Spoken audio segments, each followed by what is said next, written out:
બાપુનું સગપણ છે એ ખડખંભાળિયા ફેદરા દાદલ ને ત્યાં ફેદરા દાદલના દીકરી મોંઘીબાઈ ઘરે કરેલી. ટૂંકમાં વાત કરી દઉં, ભગવાપુનું અવસાન થયું. હજી તો જેના નામનો ગોળ ખવાણો હતો, હજી લગ્ન નતો થયા, ચોરીના 4 ફેરા નતા ફર્યા, અને એમાં ભગવાપુનું અવસાન.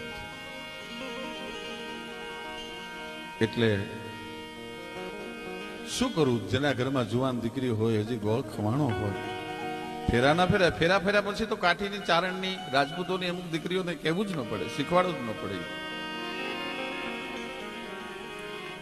એમાં ભાણ બાપુ છે, એને એમ થયું કે મારા ભાગમાં તો મારો દીકરો નહોતો, પણ આ મોંઘીબાઈનો શું વાંક, હજી તો હક પણ કર્યું છે. એટલે ન્યા આવી અને ફેદરા દાદલને બાપુએ કીધું કે બાપા મારા તો દીકરાનું જે થાવું હોય તો થઈ ગયું, પણ દીકરીનો શું વાંક? આપણે મોંઘીબાઈનો બીજે ગળ ખાધો હોય તો, બીજે સજપણ કર્યું હોય તો. અને તેથી ફેદરા દાદલે કીધું તું તો બાપુ આપ અહીંયા ઉભા રહ્યો, હું જરાક ઓરડે જાતો હોઉં.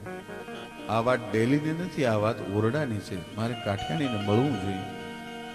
એ આવ્યા મળવા માટે, અને મોંઘી આવીના હાથમાં માળાની બેર ફરતો તો. હજી તો જુવાન કાઠીની દીકરી, પણ હર હર સમર ઘર ઘર ગામ રાધા કૃષ્ણ સીતા રામ કેવળ જાનકી ગિરતાર બ્રાહ્મણ રૂકમણી ભરતાર ઠાકર મેર ભરબત ઠામ રાધા કૃષ્ણ સીતારામ રાધા કૃષ્ણ સીતારામ માળાનો બેરખો ભરે જોગમાયા જેવી બની ગયેલી.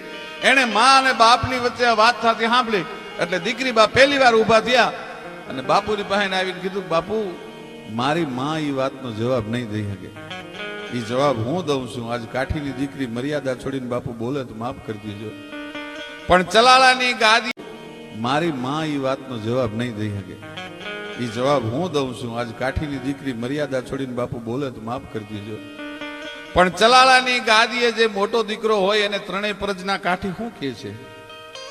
તો કે બેટા, ચલાળાનો મોટો દીકરો હોય, એના ઘરવાળા હોય, એને આખી પ્રજના કાઠીઓ માં કહે છે.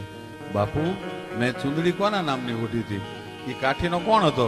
તો કે ત્રણેય પ્રજુના કાઠીનો બાપ હતો. તો બાપુ હવે કાઠિયાવાડમાં એવો કયો કાઠી મળશે કે એની માને જનેતાને ચુંદડી ઓઢાડવા આવશે? બાપુ જેના નામની ચુંદડી ઓઢી હોય એની ઉપર હું આખું કાઢી નાખી. અને સાહેબ બાપુની ફૂલ સમાધિ ઉપર આખી જિંદગી ઠાકરનું નામ લઈને